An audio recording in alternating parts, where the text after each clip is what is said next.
पर्यटन नगरी ग्वालदम क्या है? ग्वालदम के मन में क्या सोचते हैं वर्तमान चुनाव को लेकर के ग्वालदम के निवासी? और सीधे मिलते हैं ग्वालदम की जनता से, वहाँ के लोगों से, क्या उनकी समस्याएं हैं और वर्तमान चुनाव के परिप्रेक्ष्य में क्या उनकी राय है। धन्यवाद करना चाहता हूं कि आप हमारे पर्यटन नगरी ग्वालदम में पधारे हैं।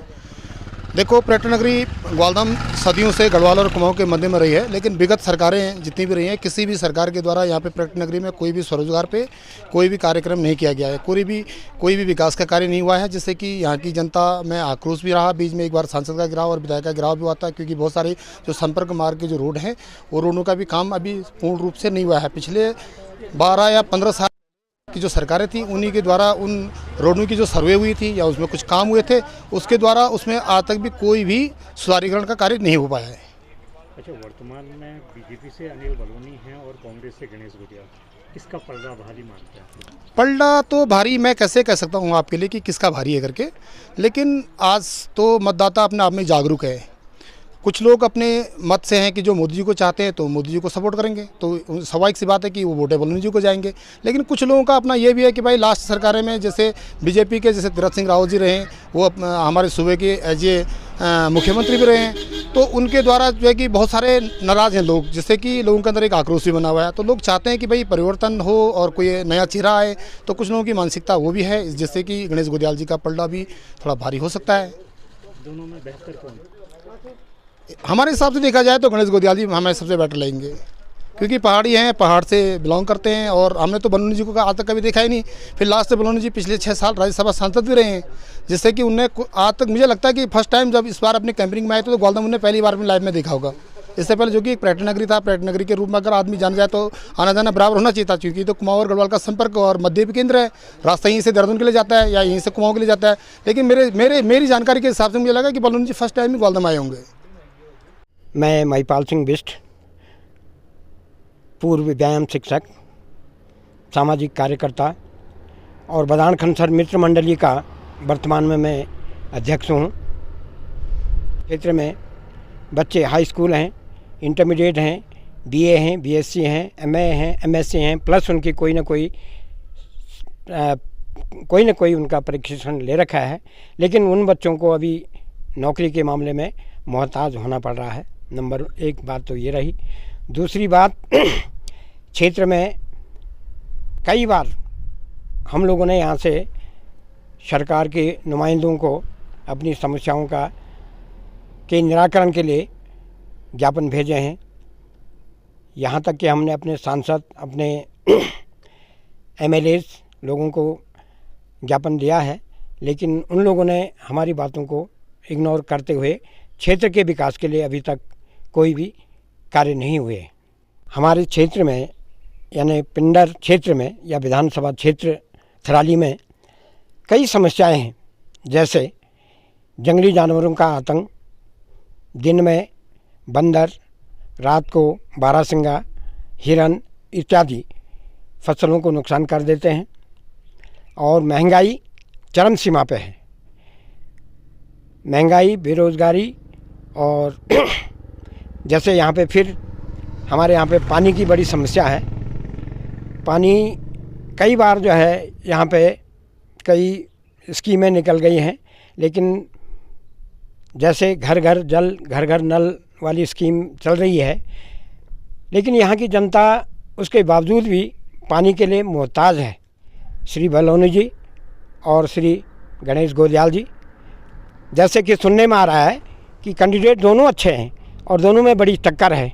अब जनता किसको अच्छा मानती है, किसको बुरा मानती है, वो तो चुनाव बताएगा कि कौन कैंडिडेट अच्छा है, कौन बुरा है। ये जनता की अपनी समझ होगी। लेकिन काम जो करेगा पक्ष में, जो हमारा सांसद होगा, उसको हम ये चाहते हैं कि वो अच्छा जाए दिल्ली में संसद में और वहाँ से अपने संसद क्षेत्र के लिए विकास कार्यों के प्रति जुझारू रहे, लड़े, वही कैंडिडेट हमारे लिए सूटेबल रहेगा। अभी के माहौल के हिसाब से तो टक्कर जो है दोनों में बराबरी लग रही है, लेकिन जो है गोदियाल जी का जो है व्यवहारिक इस तरह से अच्छा वो है। बलूनी जी जो है मोदी जी के नाम से चल रहे हैं, और जो है मोदी जी के नाम से ही वोटें पड़ने वाले हैं। और मुख्य रूप से सैन्य बाहुल्य क्षेत्र है गढ़वाल लोकसभा, तो इसमें क्या देखते हैं? क्या जो सैनिकों की वोटें हैं, जो पूर्व भूतपूर्व सैनिक हैं, उनकी वोटें क्या ये बीजेपी के पक्ष में जाएगी या कांग्रेस के? अभी जो है सैनिक के बाहुल्य होने के से पहले से बीजेपी के कट्टर वोटर रह चुके हैं, लेकिन अब जो है आज के हालात से कुछ जो है सैनिक बढ़ चुके हैं। ग्वालदम की समस्याएं क्या हैं मुख्य रूप से? ग्वालदम की समस्या यहाँ पर जो है मुख्य समस्या है कि पर्यटक स्थल के नाम से पहले से काफ़ी पहले से जो है प्रचार प्रसार में था, लेकिन अब उसके लिए जो है सरकारी जो है कोई भी ऐसी कार्य योजना नहीं बनाएगी जिससे कि इसकी पहचान और आगे तक पहुंचती है।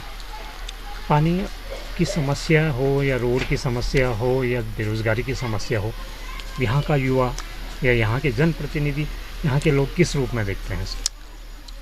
पानी की समस्या, रोड की समस्या जो पहले से ही यहाँ बहुत मतलब ख़राब स्थिति है, और जो है बेरोज़गारी तो लड़के जो हैं लगभग सभी बेरोज़गार हैं, कोई अभी तक सरकारी पोस्टें नहीं निकल पाई हैं।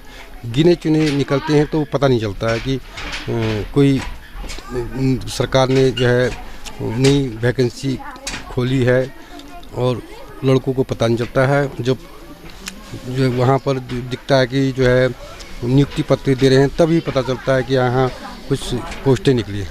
अच्छा, यानी यहाँ पर टक्कर है बीजेपी और कांग्रेस में? बीजेपी और कांग्रेस में टक्कर बराबरी का है यहाँ। पहले हम लोग गांव में रहते थे तो हमारे घर के अंदर 2 कमरे होते थे, तो उन 2 कमरों में अनाज रखने की जगह नहीं होती थी। और आज हमारे पास उन्हीं 2 कमरों में वो कनस्तरों में जो अनाज होता है, क्योंकि बंदर हो गए, जंगली जानवर सुअर हो गए, तो वन विभाग की तरफ से कोई वो हेल्प नहीं है कि जो गांव में बसने लायक हो। गाँव में पलायन कितना है? पलायन रोज़गार है ही नहीं तो पलायन होना ही है। जो हम लोग खेती पे निर्भर थे, तो खेती भी कुछ सुअरों ने, कुछ बंदरों ने सब ख़त्म कर दिया। यहाँ जो हमारे ये बूथ हैं, ये बूथ हमेशा ही आजीवन, मतलब जब से हमने होश संभाला है तब से ये बीजेपी का ही पोलिंग अप रहता है और कांग्रेस का पोलिंग यहाँ बहुत कम है। गणेश गुरियाल के बारे में क्या कहेंगे? किस तरह के नेता हैं ये? क्या नेता सब एक जैसे हैं, ये हम गांव वाले खाली वोट देने तक सीमित हैं, और नेता आएंगे तो ऊपर रोड से ग्वालदम, थराली, तलवाड़ी, ये तो ऐसा हो गया कि जैसे वाण मुंदोली का गांव होता वैसे गांव हो गए।